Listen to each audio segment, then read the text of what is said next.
এটি সহিহ। হাদিসে বর্ণিত এটি অত্যন্ত তাৎপর্যপূর্ণ ও শিক্ষণীয় বিষয়। মানুষের প্রতি মানুষের হিংসা বা কুদৃষ্টি বা বদনজর কতটা ক্ষতিকর হতে পারে তা বোঝাতেই প্রিয় নবী এই উপমাটি ব্যবহার করেছেন।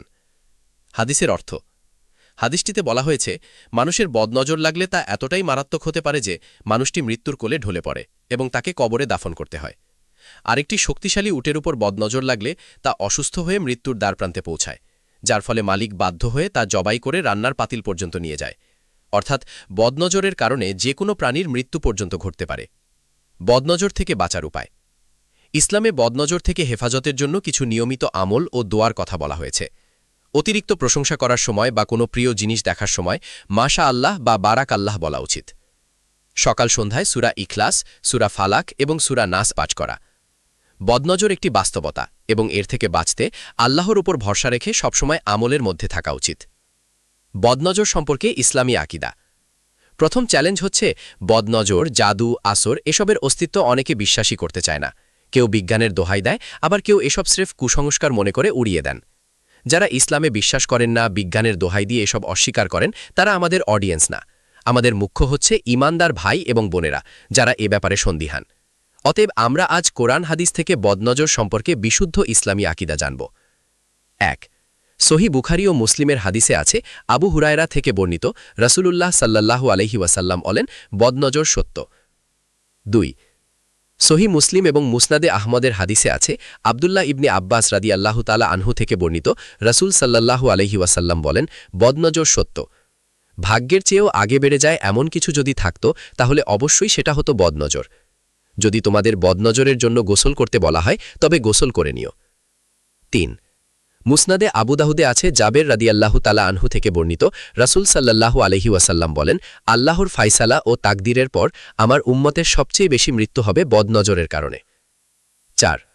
আরেকটি হাদিস আছে ইবনে মাজা শরীফে, আয়েশা রাদিয়াল্লাহু তাআলা আনহু থেকে বর্ণিত, রাসূল সাল্লাল্লাহু আলাইহি ওয়াসাল্লাম বলেন, তোমরা বদনজর থেকে আল্লাহর কাছে পানাহ চাও, কেননা বদনজর সত্য। ৫. আরেকটি হাদিস রয়েছে মুসনাদে শিহাবে, হাদিসটির সনদ হাসান। জাবের রাদিয়াল্লাহু তাআলা আনহু এবং আবু যর গিফারি রাদিয়াল্লাহু তাআলা আনহু বর্ণনা করেন, রাসূল সাল্লাল্লাহু আলাইহি ওয়াসাল্লাম বলেছেন, বদনজর মানুষকে কবর পর্যন্ত আর উটকে রান্নার পাতিল পর্যন্ত পৌঁছে দেয়। ৬. মুসনাদে আহমদ মুজামে তাবারানিতে হাসান সনদের অপর একটি হাদিস আছে এরকম, আব্দুল্লাহ ইবনে আব্বাস রাদিয়াল্লাহু তাআলা আনহু থেকে বর্ণিত, রাসূল সাল্লাল্লাহু আলাইহি ওয়াসাল্লাম বলেছেন, বদনজর মানুষকে উঁচু থেকে ধাক্কা দিয়ে ফেলে দেয়।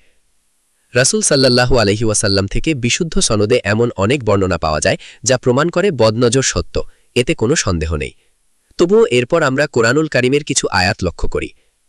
ইয়াকুব বললেন, হে আমার সন্তানেরা, শহরে প্রবেশের সময় তোমরা সবাই একই দরজা দিয়ে প্রবেশ করো না, বরং পৃথক পৃথক দরজা দিয়ে প্রবেশ করবে। আল্লাহর কোনো বিধান থেকে আমি তোমাদেরকে রক্ষা করতে পারি না, নির্দেশ আল্লাহরই চলে।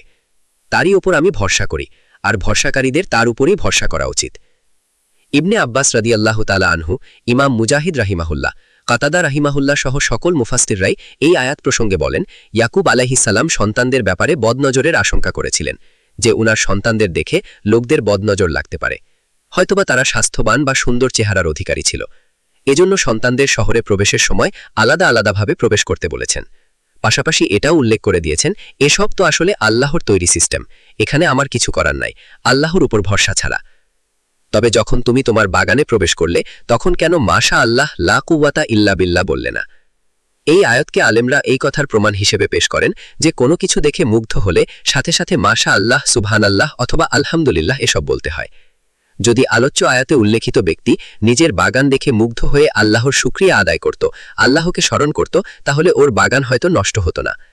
এ ব্যাপারে বাইহাকি শরীফের হাদিস উল্লেখযোগ্য, আনাস রাদিয়াল্লাহু তাআলা আনহু থেকে বর্ণিত, রাসূল সাল্লাল্লাহু আলাইহি ওয়াসাল্লাম বলেন, কোনো পছন্দনীয় বস্তু দেখার পর যদি কেউ বলে, আল্লাহ যা চেয়েছে তেমন হয়েছে, আল্লাহ ছাড়া কারো ক্ষমতা নেই, তাহলে কোনো বদনজর বস্তু সেটার ক্ষতি করতে পারবে না। তবে আলোচ্য আয়াত থেকে এটাও প্রমাণ হয় যে নিজের নজর নিজেকেই লাগতে পারে, নিজের সম্পদে বা নিজ সন্তানদেরও লাগতে পারে। কাফেররা যখন কোরআন শোনে, তখন তারা এমনভাবে তাকায় যে মনে হয় তাদের দৃষ্টি দ্বারা যেন আপনাকে আছাড় দিয়ে ফেলে দিবে, এবং তারা বলে, ও তো একজন পাগল। এই আয়াত প্রসঙ্গে মুফাসসিররা বলেন, এক লোক বদনজরের কারণে প্রসিদ্ধ ছিল, মানে আমাদের ভাষায় লোকটার নজর খারাপ ছিল। তো মক্কার কাফেররা ওই লোকটাকে কোত্থেকে নিয়ে এসেছিল? রাসূল সাল্লাল্লাহু আলাইহি ওয়াসাল্লাম যখন কোরআন পড়তে বসতেন তখন ওই লোকটা চেষ্টা করত নজর দিতে। শেষে যখন কাজ হতো না তখন বলতো, ধুর, এ তো পাগল, এজন্য এর কিছু হচ্ছে না। তো এ থেকে বোঝা যায় অনেক লোকের নজর খুব বেশি লাগে, আবার অনেকে এমন আছে যারা একটুতে নজর আক্রান্ত হয়। আরেকটি বিষয় হচ্ছে, সাধারণত নজর তো ইচ্ছাকৃত লাগে না। কোনো কিছু দেখে খুব মুগ্ধ হলে তখন জিকির না করলে লাগে। কিন্তু ব্ল্যাক ম্যাজিকের কিছু রিচুয়াল আছে যা দ্বারা জাদুকর ইচ্ছাকৃতভাবে কাউকে নজর দিতে পারে। হতে পারে ওই লোকটা এরকম কিছু জানত, আল্লাহই ভালো জানেন। সব মিলিয়ে আশা করছি বদনজর বিষয়ক বিশ্বাসে কারো কোনো অস্পষ্টতা নেই। এটা যদিও কোনো মৌলিক আকীদা না যা ঈমানের সাথে সম্পর্ক রাখে, তবুও এরকম কোরআন হাদিস ইজমা দ্বারা প্রমাণিত একটা বিষয় অস্বীকার করলে ঈমান ক্ষতিগ্রস্ত হবে তা তো নিশ্চিত।